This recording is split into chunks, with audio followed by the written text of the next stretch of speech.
Bismillahirrahmanirrahim. Assalamualaikum warahmatullahi wabarakatuh. Alhamdulillahilladzi an'ama alaina bi ni'matil iman wal islam. Asyhadu an la ilaha illallah wahdahu la syarikalah wa asyhadu anna Muhammadan abduhu wa rasuluh alladzi la nabiyya ba'dah. Allahumma arhamna bil Qur'an amma ba'd. Alhamdulillah, puji syukur kehadirat Allah Subhanahu wa taala.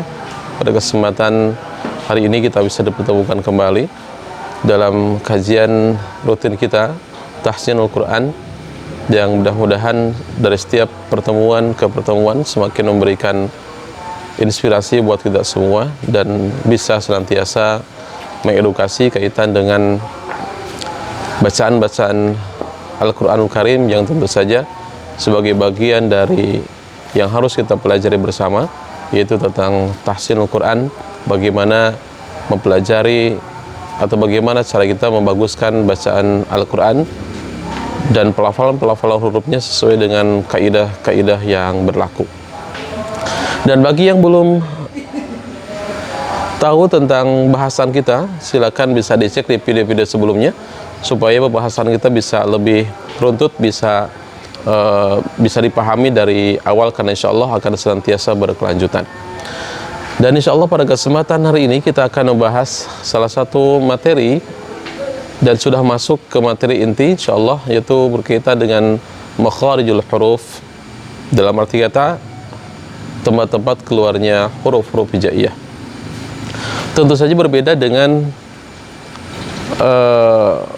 pelafalan dalam huruf-huruf Latin. Dalam huruf-huruf hijaiyah memang ada beberapa atau dibagi menjadi beberapa kategori.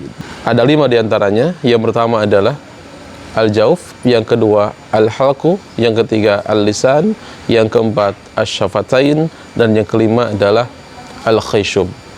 Al-jauf maknanya rongga mulut, al-halq artinya tenggorokan, al-lisan yakni huruf-huruf yang keluar dari lisan, dari lidah.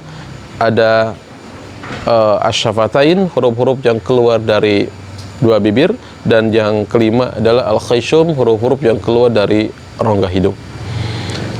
Nah, berkaitan dengan hal ini tentu menjadi sebuah hal yang penting kita pelajari, karena bagaimanapun aksen ketika kita baca Al-Quranul Karim akan memberikan dampak yang luar biasa besar terhadap makna yang terkandung dalam Al-Quran tersebut. Jadi ketika seseorang salah dalam membaca Al-Quran atau seseorang salah dalam melafalkan setiap huruf dalam Al-Quran, tentu nanti akan merubah makna. Ini yang paling dikhawatirkan dan ini yang paling berbahaya.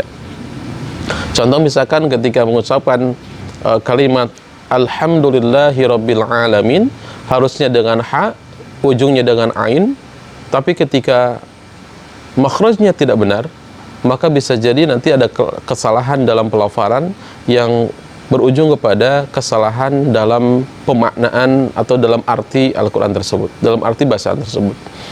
Contoh misalkan seringkali kita mendengar ada sebuah bacaan Alhamdulillahi Rabbil Alamin. Kalimatnya bukan alhamdu, bukan dengan ha tapi dengan ha, dan ujungnya bukan dengan ain tapi dengan alif. Ini yang berbahaya. Alamin maknanya penguasa alam. Tapi kalau alamin itu berasal dari kata alam, artinya alam itu sesuatu yang menyedihkan. Maka mana mungkin Allah Subhanahu wa taala memberikan makna yang buruk dalam Al-Qur'anul Karim. Maka oleh karena itu penting bagi kita semua untuk senantiasa mempelajari tahsinul Quran, mempelajari cara-cara melafalkan huruf-huruf dalam Al-Qur'anul Karim. Dan materi yang pertama adalah al-jauf. Al-jauf maknanya rongga mulut. Hanya ada 3 huruf saja yang keluar dari rongga mulut, yaitu alif, waw, dan ya. Alif ketika diawali dengan huruf fathah, waw ketika diawali dengan huruf dhammah, dan ya ketika diawali dengan huruf kasrah. Ini mudah saja melafalkannya dan akan mengalir dengan sangat lembut, akan mengalir dengan sangat biasa ketika kita mengucapkan a, wa, ya.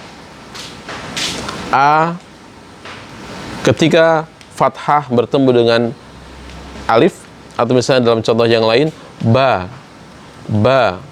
Maka ingat dalam pelajaran pertama kita dulu bahwa ketika ada huruf fathah atau ketika ada huruf yang berbaris fathah, maka senantiasa ingat Rumusnya adalah fathul fammi fathan taman.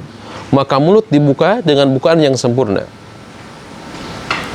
A, ba, ta, fa, tidak e, be, te. Mulutnya dibuka dengan sempurna. Maka ini al-jawf, rongga mulut, yang ketika kita ucapkan akan mengalir dengan lembut, akan mengalir dengan sangat lancar.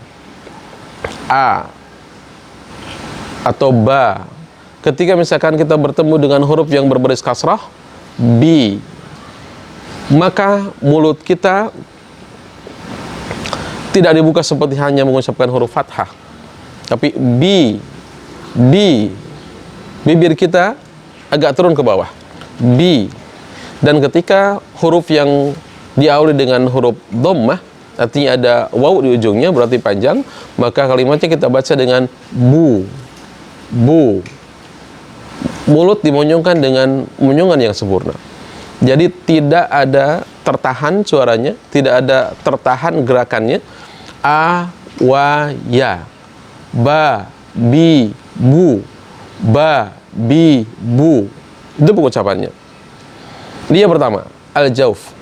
Maka silakan kemudian kita berlatih di rumahnya masing-masing bagaimana cara pengucapan pelafalan huruf-huruf yang berbaris fathah, berbaris kasrah, dan berbaris dhammah. Rumusnya ingat, fathul fammi fathan taman. Ketika berbaris fathah maka mulut dibuka dengan bukaan yang sempurna. Ketika berbaris kasrah maka mulut diturunkan, dan ketika berbaris dhammah maka mulut kita dimonyongkan dengan monyongan yang sempurna. Dhammus syafataini dhamman muhkaman. Itu rumus yang terpenting harus kita pahami bersama. Jadi ketika misalkan seseorang membaca kalimat ta'udz saja, a'udzu billahi minasyaitonir rajim, maka perhatikan mulut kita dalam membacanya. Tidak boleh mulut itu kemudian dibacanya atau ketika membaca ta'udz dengan keadaan mulut kita di dalam istilah Sunda itu dihenghem. Jadi tidak dilepaskan dengan sempurna. A'udzu billahi minasyaitonir rajim. Tidak begitu, tapi disempurnakan cara bacanya. A'udzu, a, u. A'udzu billahi minasyaitonir rajim. A'udzu billahi minasyaitonir rajim. Perhatikan cara baca tersebut supaya tidak ada kesalahan dalam melafalkan huruf-huruf hijaiyah. Karena tadi tentu saja huruf-huruf hijaiyah memiliki tempat-tempat keluar khusus, tidak seperti halnya huruf-huruf yang lain. Ada 5 tempat yang kita bahas barusan. Yang pertama adalah kaitan dengan al-jawf. Yang kedua, al-jawf artinya rongga mulut. Yang kedua ada al-halqu, tenggorokan. Yang ketiga, al-lisan, lidah. Yang keempat, asy-syafatain, kedua bibir. Dan yang kelima adalah al-khayshum, rongga mulut kita. Nah, itu saja untuk pertemuan kita pada kesempatan hari ini. Baru al-jawf yang kita bahas. InsyaAllah pada pertemuan selanjutnya kita akan lebih banyak mencontohkan kaitan dengan pelafalan huruf-huruf hijaiyah tersebut. Demikian aku qouli hadza wa astaghfirullah li wa lakum. Wassalamualaikum warahmatullahi wabarakatuh.